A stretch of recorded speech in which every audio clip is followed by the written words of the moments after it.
Imagine. If you suddenly received billions of monies, what would you do? Would you buy luxury items? Use it as capital to start a business? Or invest it? Of course, the answers would vary. But whatever the consideration, these are the kinds of questions that come up in this field of study.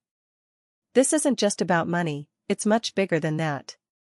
A lesson that actually teaches us how to make the best decisions from various options.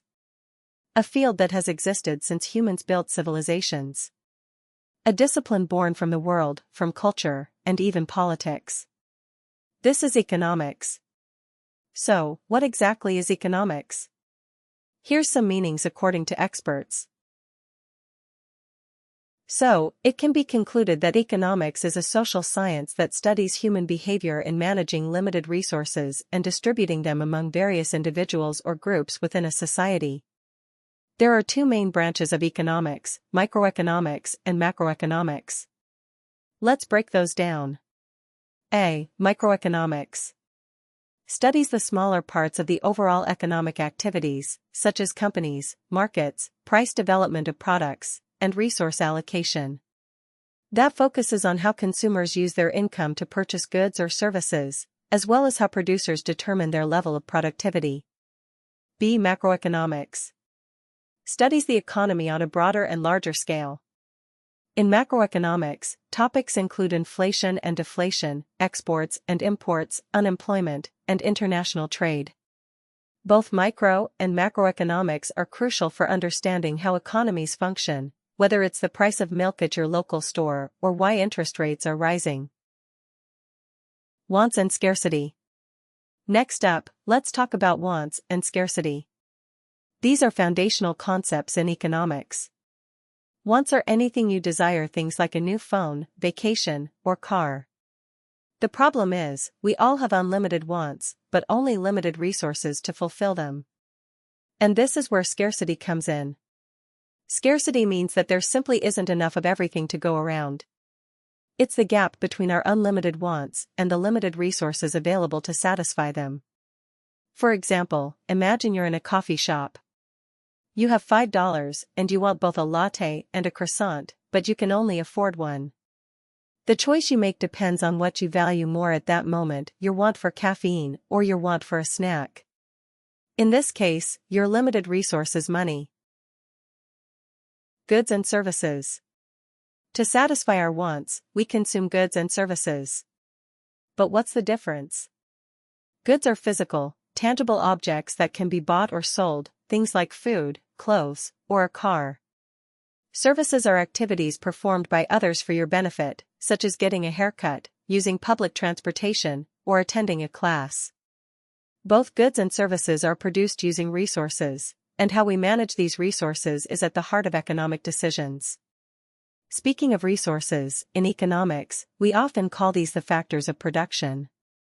There are four main types of resources that are used to produce goods and services. 1. Land. 2. Labor. 3. Capital. 4. Entrepreneurship. Each of these resources is limited, which is why economics focuses on how to best use them to satisfy our unlimited wants. Supply and demands. Now, let's look at supply and demand.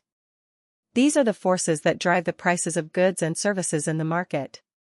Supply refers to how much of a good or service producers are willing and able to offer at different prices, while demand refers to how much of a good or service consumers are willing to buy at different prices.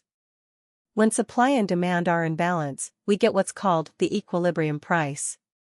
But if demand increases and supply stays the same, prices will rise. And if supply increases and demand stays the same, prices will drop. Classical and modern economic problems. 1. Classical economic problems.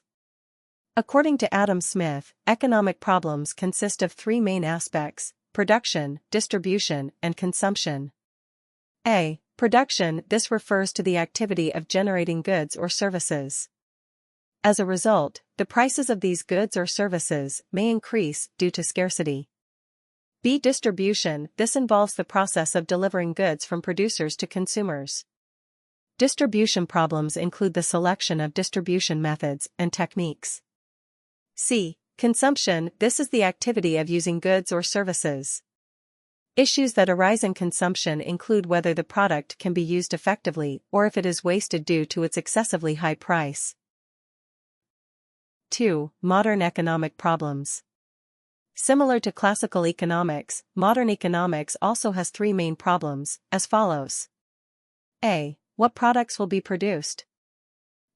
Producers must determine what goods or services will be produced, whether these goods or services can meet the needs of society, and the quantity of products to be sold in the market. B. How to produce the products.